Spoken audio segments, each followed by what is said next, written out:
Good evening and welcome to our Wednesday testimony evening. My name is Diane McGowan and I go to Waltham Chase Methodist Church. And tonight we're going to be having a testimony from Silas Brown, and that will be done by Jordan Cousins. I'm really looking forward to that.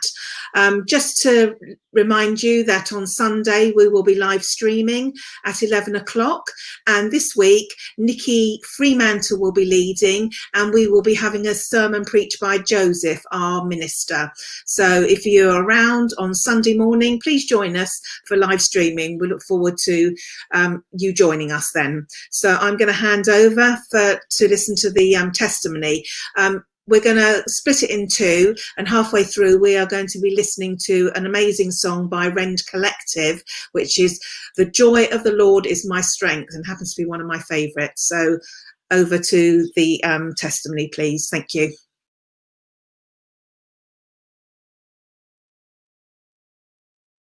Well, hello, Silas. Thank you very much for joining us this evening, and thank you, Diane, as well for that introduction. But yeah, it's great to be with you today. Would you like to introduce yourself, tell us what you do, where did you grow up, that kind of stuff, if you could?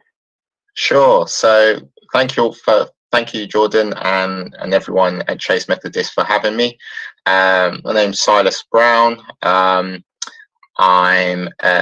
a church children's and youth worker based in Level 10 Church in Winchester, which is Assemblies of God Church. I've been doing that now. I've been on staff team for maybe 7+ years, something like that. It's crazy. Yeah.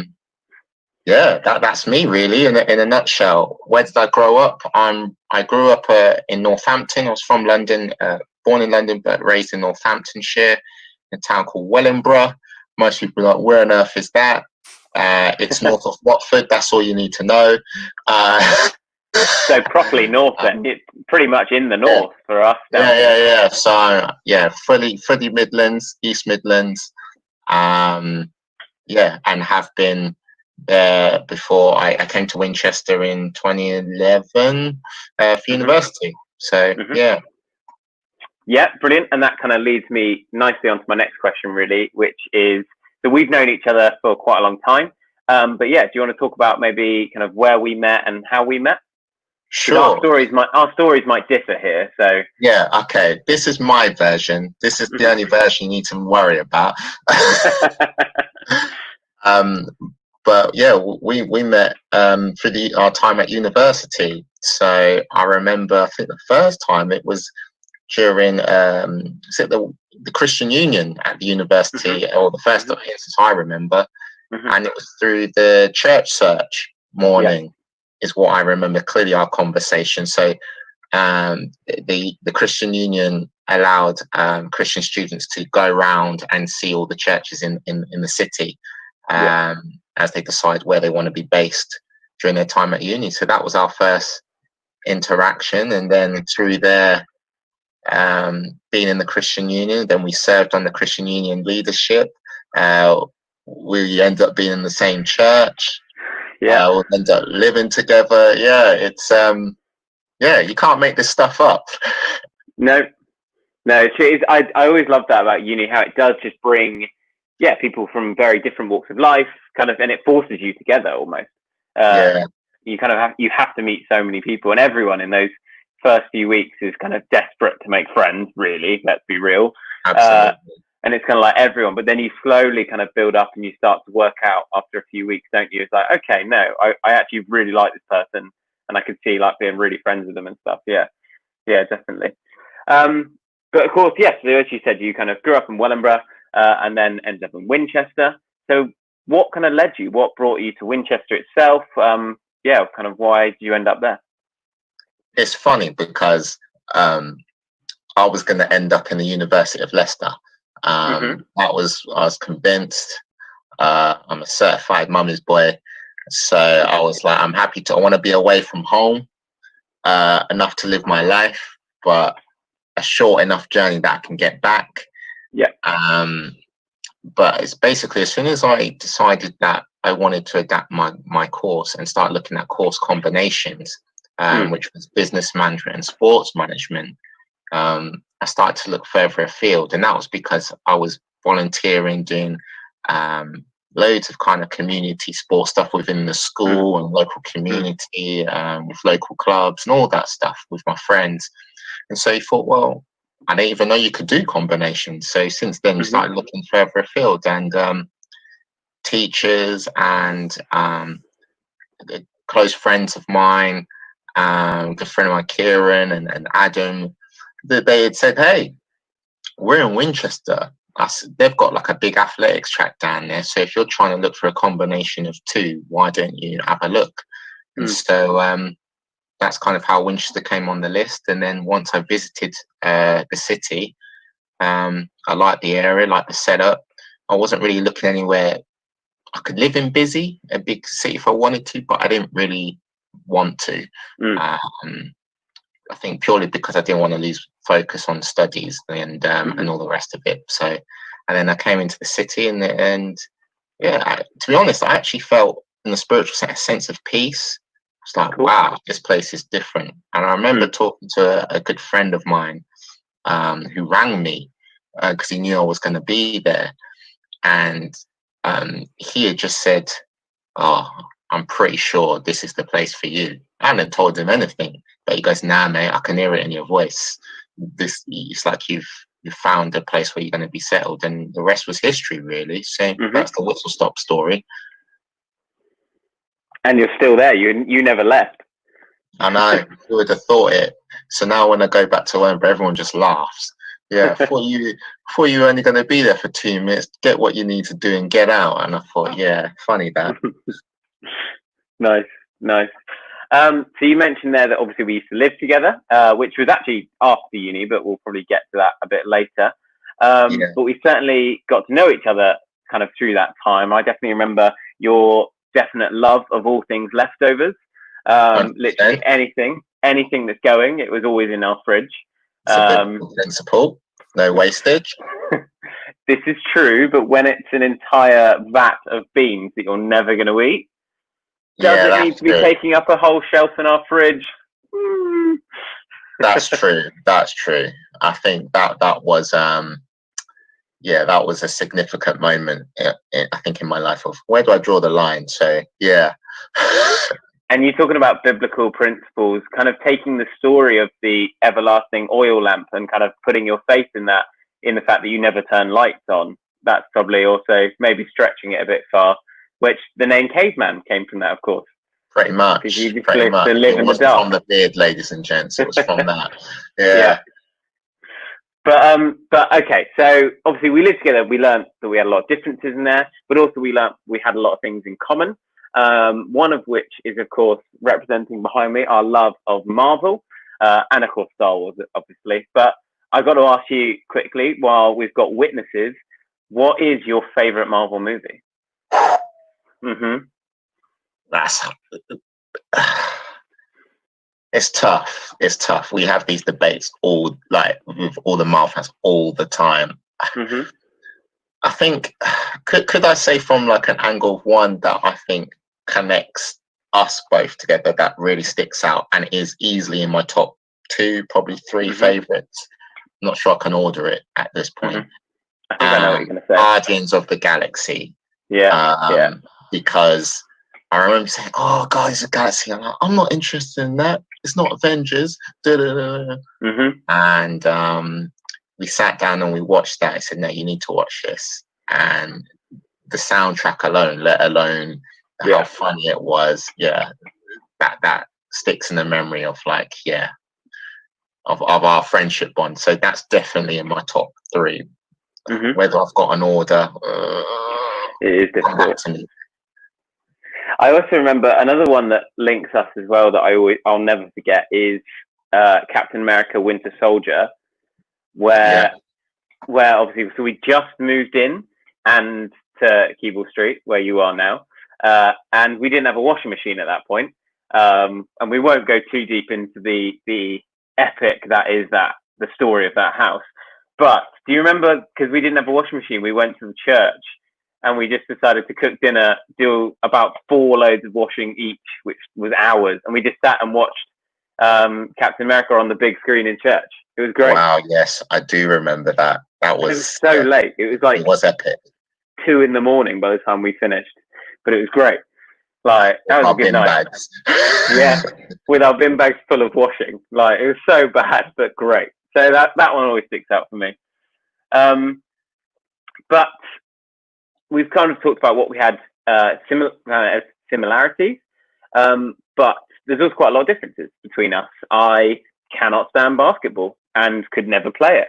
You love basketball, exactly, representing behind you, and other things. But what would you say, because from the outside, I know we've talked about it before, on paper, it's unusual that we became such close friends. So what would you say it would be that kind of linked us together and kind of helped us to form a friendship quite quickly, really, all those years ago? Our love of Christ, for one. Our love for Christ, our faith, is the ultimate. I mean, without that, and us looking to kind of for a church to call home during our time in Winchester, none of this happens really. So that's the first one. And 2, definitely movies. Once we kind of realized that we weren't watching films, action, particularly like superhero movies, that definitely helped kind of us having a deeper relationship in that sense. Our love for young people, another one. Yeah, and I think they're the ones that stick out most in my head. I don't know what you think. Yeah, I think I agree with all of those. That and just our love of food. I like that there was someone else that whenever there was like a bring and share buffet, there was someone else that wasn't scared to go, I'm going to eat a lot of food. Like, none of this kind of being extra polite and being like, oh no, I'll just take a little bit. Nah, if it's there, I'm having it. Like, 100%. Yeah. So that was a good, like, because obviously, as you mentioned, it was church search and they always put on breakfast for us. It was like everyone else was taking, one piece of toast or a little bowl of cereal. Nah, take both. Yeah. Like, if it's there, have it. It's great. Exactly. And that was when we were on leadership together. That was a big focus of what we did. We put on events with lots of food and it was great. Like, yeah. The fish and chip nights were always the ones that stick out in my head. And we had bags of chips and we're trying to like give them away so they're not wasted. Like, oh, do you want a bag of chips? Oh, I've just had a massive event. I was like, huh? Yeah. And people always, oh, I could talk about that forever, but I won't. Okay, I think that's going to be a good place though, while we've made everyone hungry, to maybe have a little bit of a break. Guys. So we're going to hand over now. We're going to have time of worship. So we're going to hand over to that and then we'll be back with you in a moment. Thank you very much, Silas. You might have worked out by now we're big believers in joy. We believe in the truth of Scripture. We believe that the joy of the Lord is our strength. Let's lift up that truth over our circumstances right now. Let's sing it out. Come on.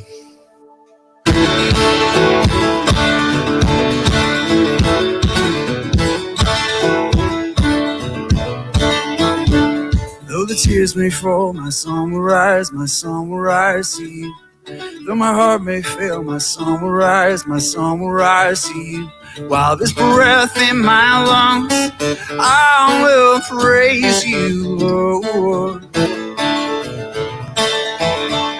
In the dead of night, I'll lift my eyes to you.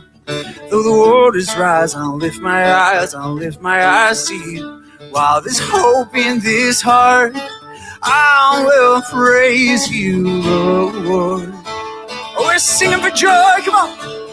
The joy of the Lord is my strength. The joy of the Lord is my strength. In the darkness I'll dance, in the shadows I'll sing. The joy of the Lord is my strength. When I cannot see you with my eyes, let faith arise to you. Though I cannot feel your hand in mine, let faith arise to you. God of mercy and love, I will praise you, Lord. We worship you, how you shine with glory, Lord of life. We alive with you. In your presence now I come alive, again alive with you. There is strength when I say it, I will praise you, Lord. Here we go.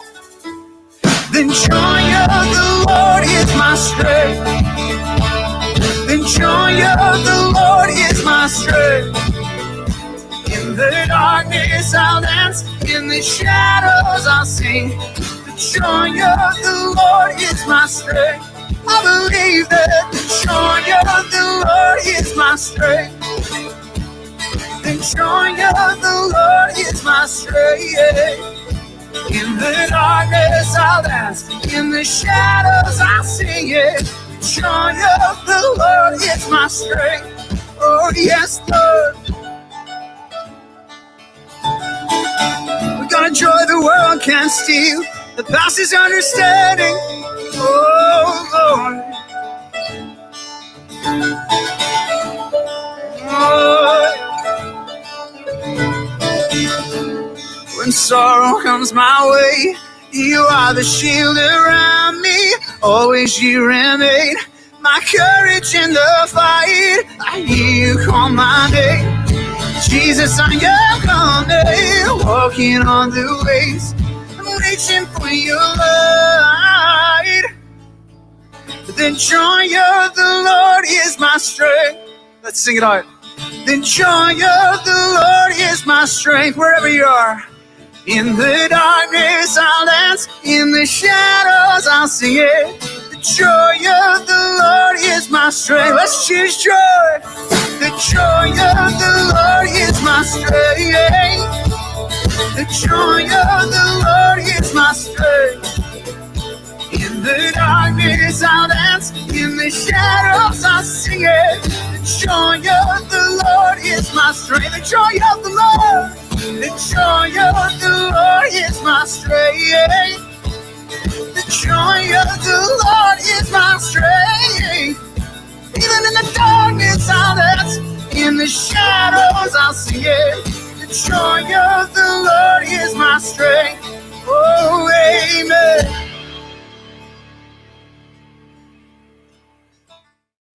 Okay, brilliant. I just love that we can come together and worship in these times, even while apart. I think it's so powerful and special. But we've talked a lot about the past so far, and looked at kind of how we met and our friendship and kind of you growing up and coming to Winchester. But in lockdown, obviously at the moment, we can't meet up. We can't go to the movies, which is a very sore point. But yeah, how are you? How are you doing in kind of all of this lockdown? What are you doing to keep yourself happy, positive, and all the other stuff?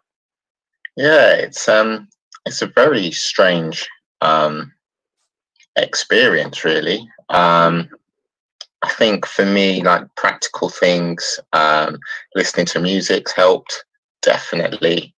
Part of job and just personal curiosity and doing online learning's helped. Mm-hmm. Cool. During this time, because you kind of are so busy doing stuff, sometimes you just don't have time to stop and maybe pursue other things that you wouldn't normally do. I mean, you spoke about how I like sport and basketball, and usually every week I'll go and play with a group of guys down in Chandler's Ford, and so I don't get to do that anymore. So after about the first 6 weeks, that really grated. I'm like, oh, I've done nothing. I was just feeling all bloated and heavy. I was like, dusted off my skipping rope and some free weights and start, all right, I've got to do something. I think watching the Michael Jordan documentary had something to do with that, but that definitely helped. And I would also say, like, the housemates where I live, they've been a real blessing. Just time of having food together, making more time to watch films, play games, that kind of thing.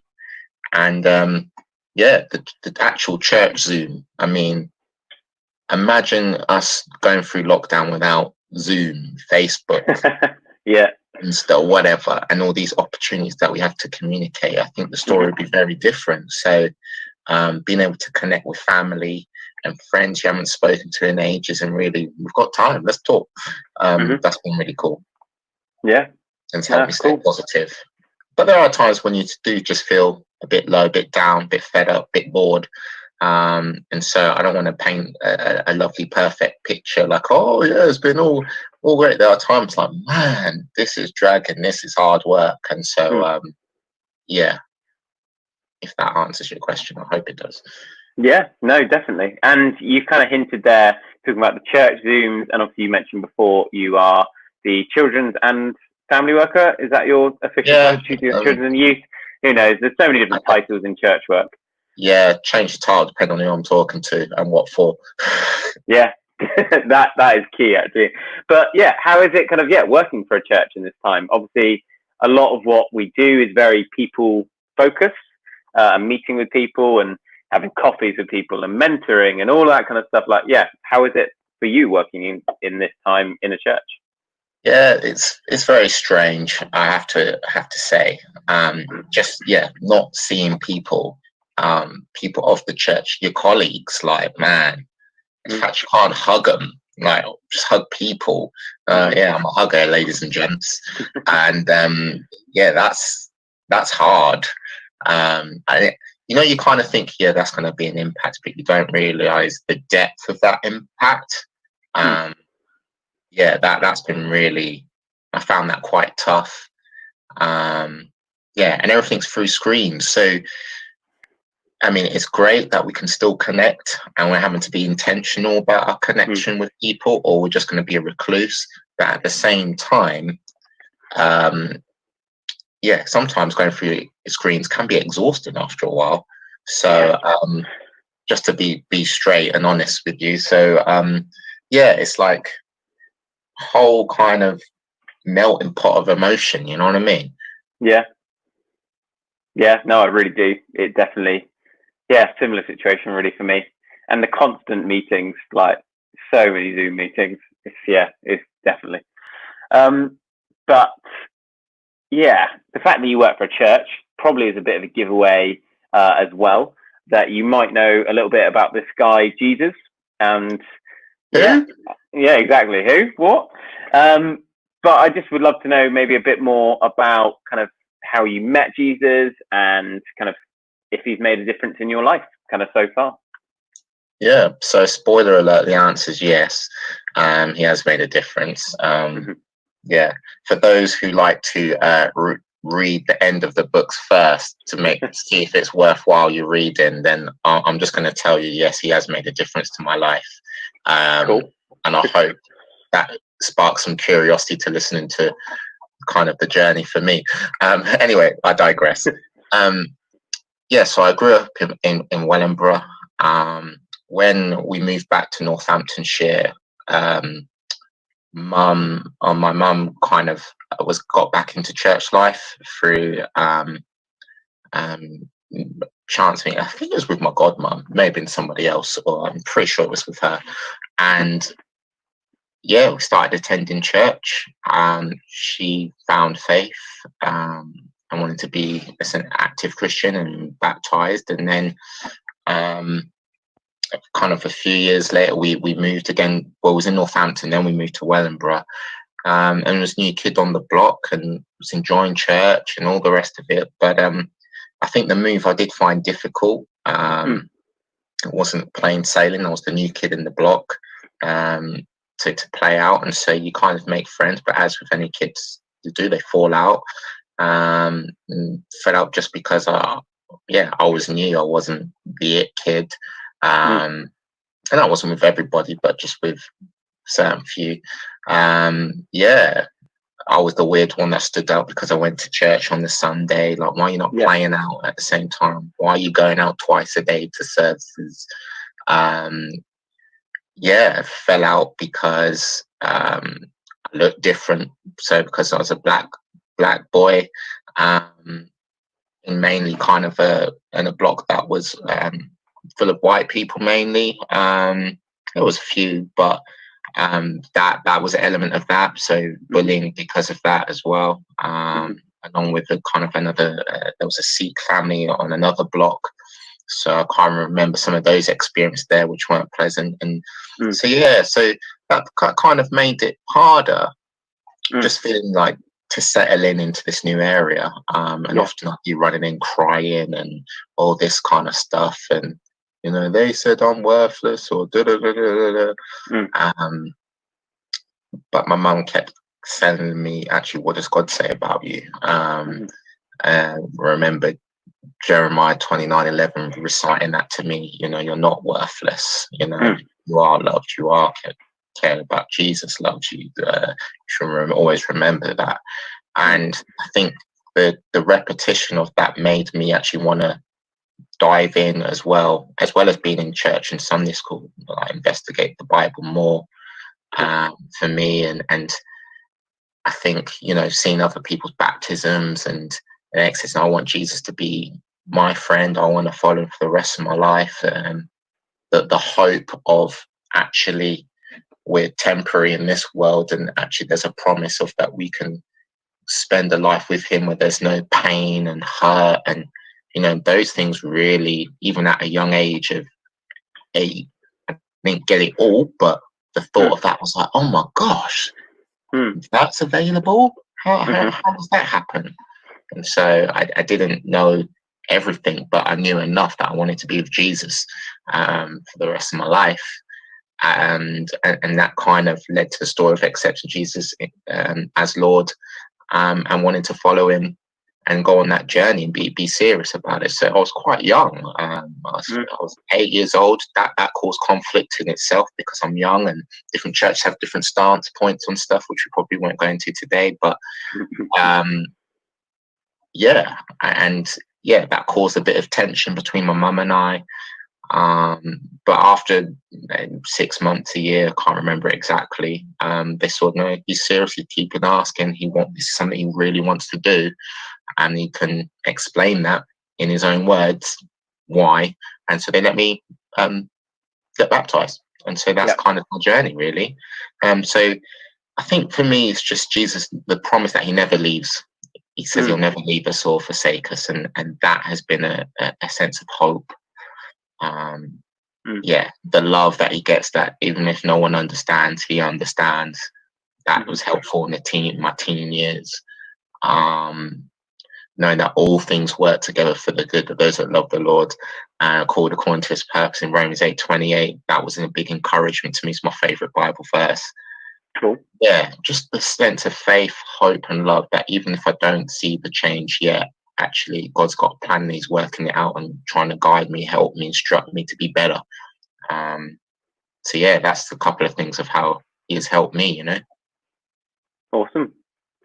You mentioned a couple of passages there from the Bible. Is there any, I think you may have answered this already, but is there any that you would say specifically have highlighted kind of through your journey? Any specific passages that have really spoken to you over the years, or? I mean, the couple that I've mentioned are key ones. The Psalm 134, isn't it? I'm fearfully and wonderfully made. In God, to know that actually, God sees me as, yes, we live in a world fallen and where we make mistakes, but intrinsically, I'm made in the image of God, and I'm good. And that I can love and like myself because that's how he views me, was huge, especially teen years and a bit older, and to be comfortable in myself, in who I am. That's what he says about me. So case closed as far as I'm concerned, so they're kind of the big ones. I'm sure there's a whole heap of others that I could mention, but that one is probably a prominent one as well. That's cool. No, I like that. And so obviously you kind of talked a little bit there about kind of facing pushback from people and kind of people reacting and treating you differently for being different from them in any way, and lots of different ways. And I think, lots of us have, been affected when we maybe have a different opinion of something, but obviously that's something that for you, you've lived with. And as you say, kind of finding that peace in God was a real benefit and kind of source of peace for you.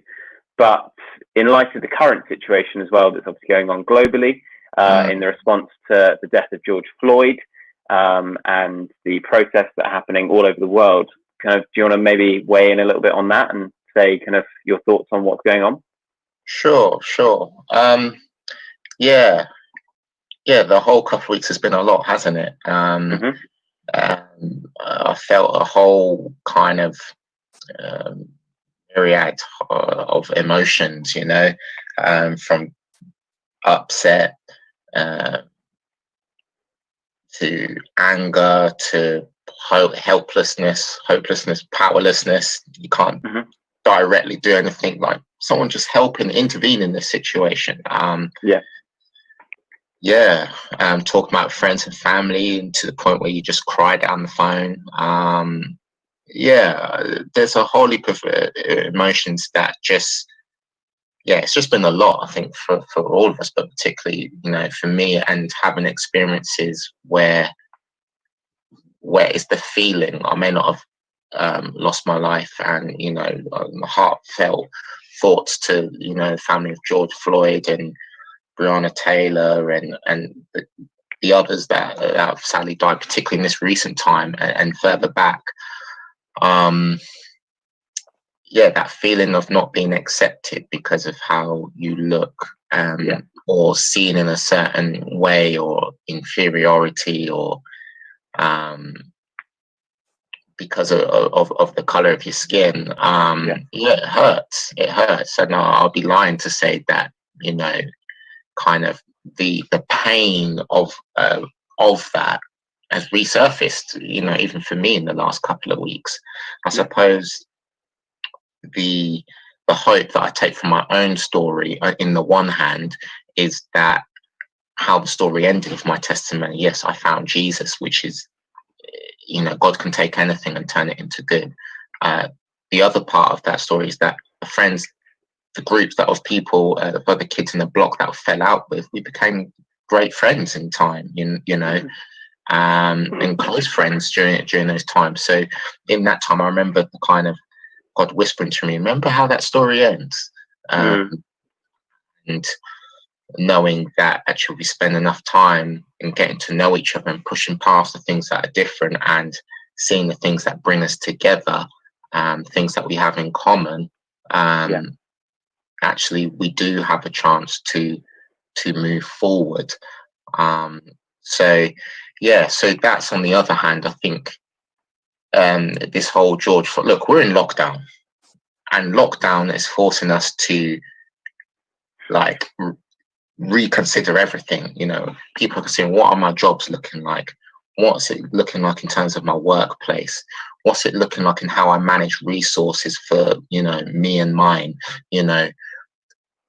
We're considering, what are my priorities going into the future? Have the priorities that I had before relevant to now? And this issue of how do we treat each other during COVID is one thing, and then how do we treat people generally? It's particularly in the things that are different to us. Can we move beyond that and accept them and love them for who they are as one? And so we're being forced to reflect on that. Are there any blind spots that we have, biases towards that we need to stop, reflect, consider?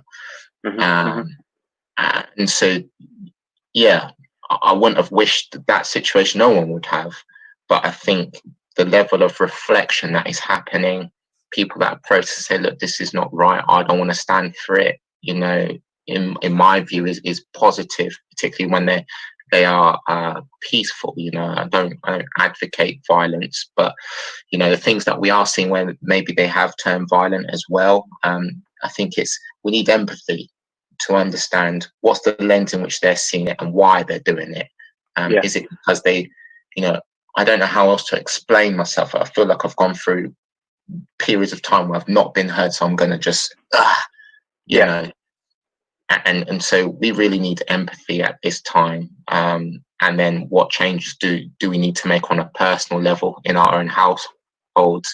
And what changes do we need to make maybe on a bigger scale in the environments, institutions in which we live? And so I think these are important conversations that we need to have about how do we get better.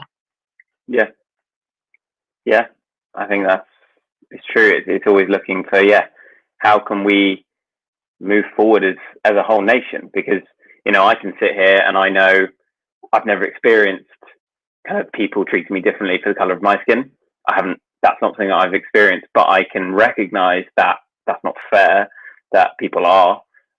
And I think it's that realization that it is deeper than a lot of us realized, or a lot of kind of white people realized.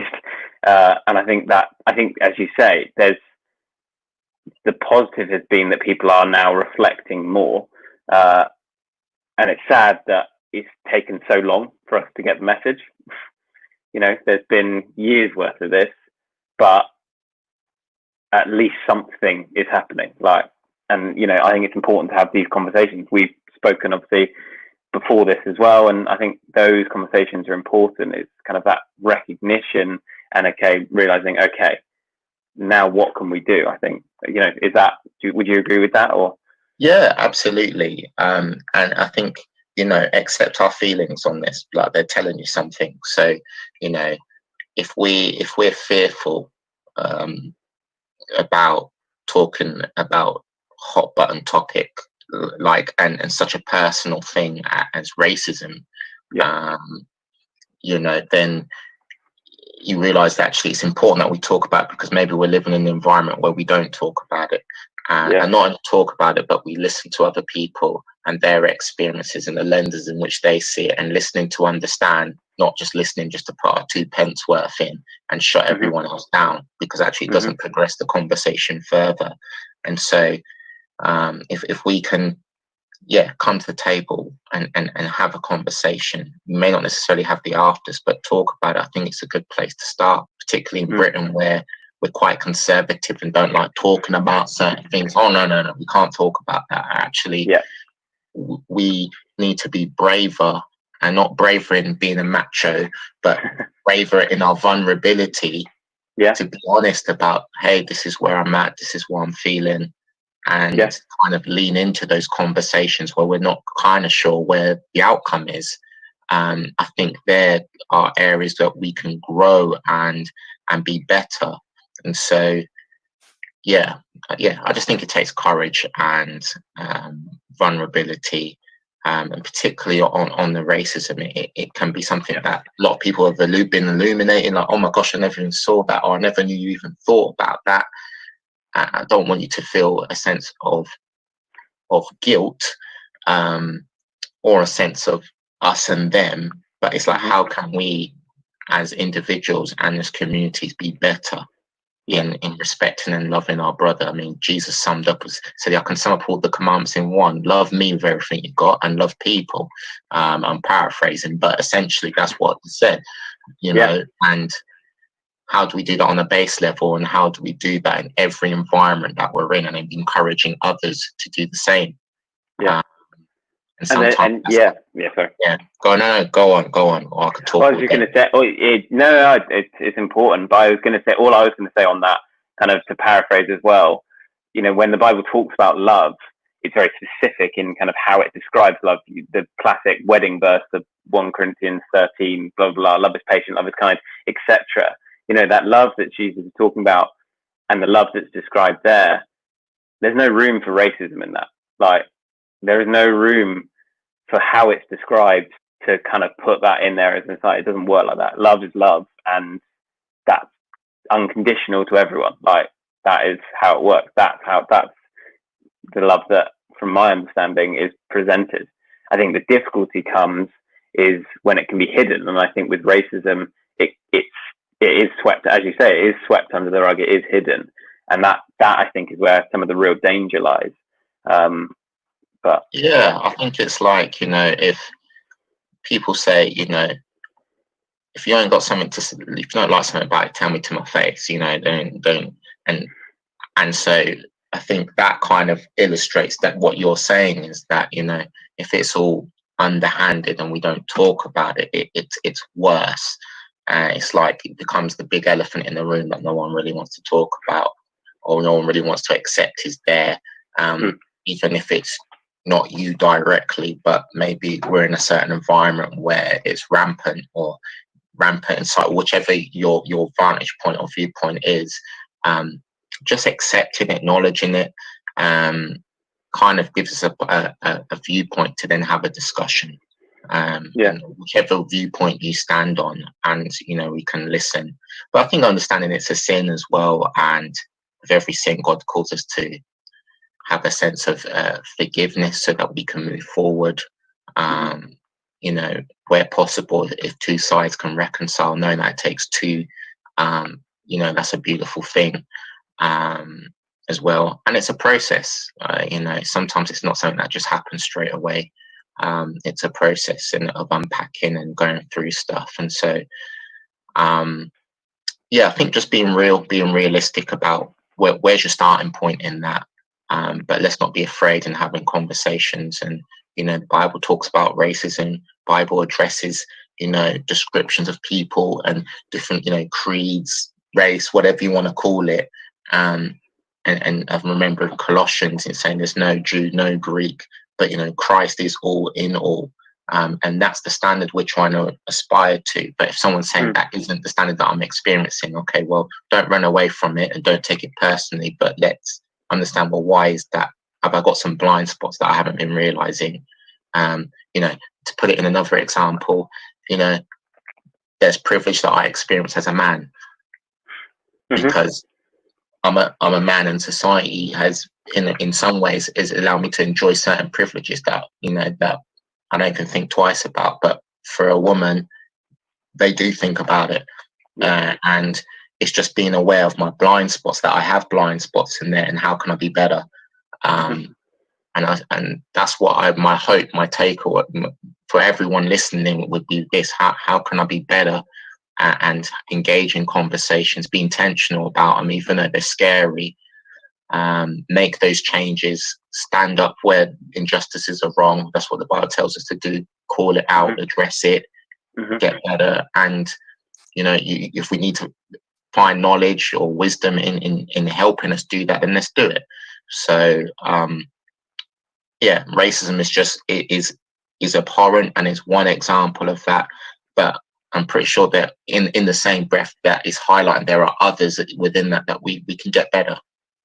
Bible says in Romans, let's not owe anybody anything other than our preference to love them. And if that's the standard, then actually this continuous learning and how do I treat my brother and sister better, and in a sense of honor, is a continuous conversation we need to be having. No, thank you for that.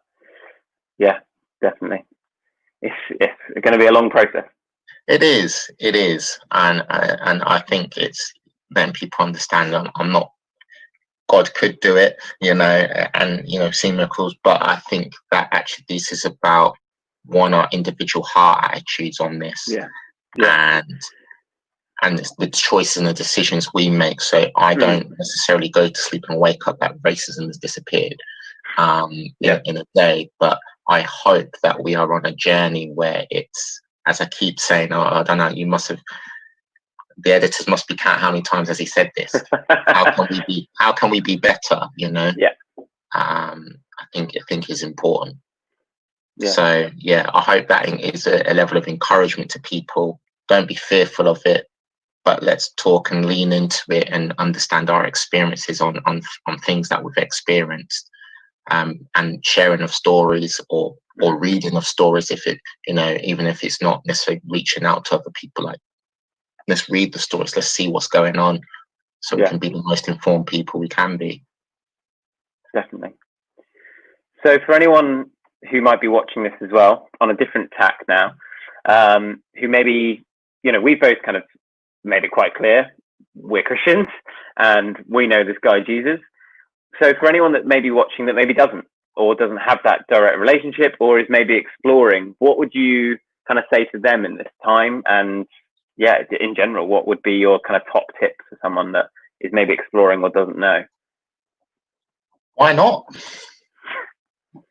Let's. I think it's interesting to see some of the news reports on that. People are praying, are wanting to pray, wanting just to look and investigate. That's coming from a curiosity, maybe because there's a void in your life or in your heart that you've tried other stuff to fill and it's not filling it. It wasn't intended to fill it. And so what we're saying as Christians, that we've found that through Jesus and the life that he lived, and the example of that gives us a completely awareness and a different change of how to live life, how we can move forward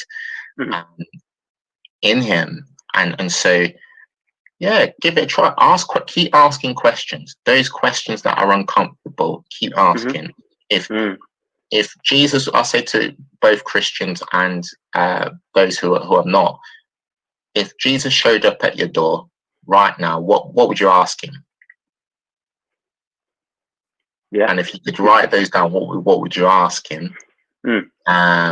Maybe pursue that, whether that means asking someone who is a Christian, picking up the Bible. Maybe you've had an experience of reading the Bible, and let's just dive in. Let's have a look.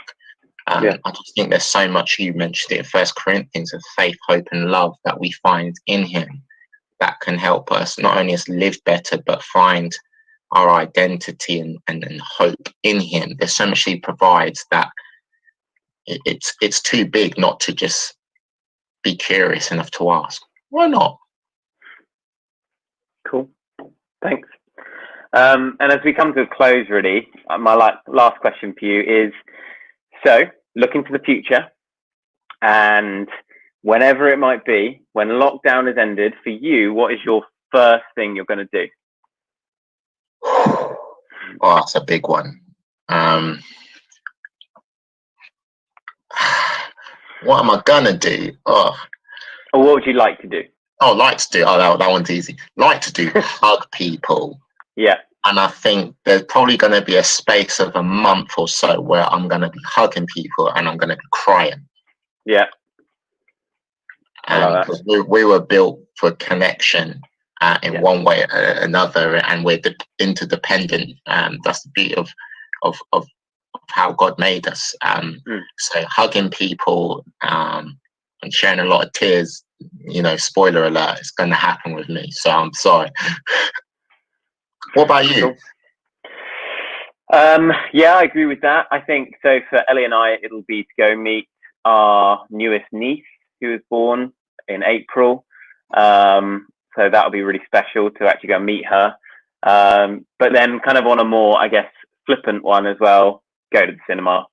Can't wait. There's a lot coming and it all got delayed. So that's going to be one of, you've got your definite, obviously, see family, see friends, hug them.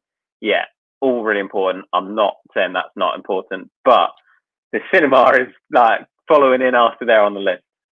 100%. 100%. Can't agree more. Well, thank you so much for your time today. It was great for you to join us. And I think, it's been really good to have these open conversations, but also just to get to know more about you. There was some stuff in there that I didn't know all the details of. So that's been really cool for me to learn as well. So brilliant. You. Thank you. Thank you everyone for listening. Thank you, Jordan, for having me on. Really appreciate and just want to honor you and all that you're doing. You're an amazing person, as is Ellie. You encourage me loads. And so just keep on keeping on and moving forward and pushing. I don't know if that's the right term, but pushing the boat out. But you're a visionary, and it's just exciting to see everything that God is doing with you. Just thank you, and thank you everyone. Really appreciate to have the opportunity to talk with you all. Thank you, and I'm excited to see what the future holds for us working together a bit more, and obviously particularly in October, for those that follow up the youth calendar, they know what I'm talking about, but I'm not going to say too much more about that because more is going to come in the next few weeks, but it's exciting time.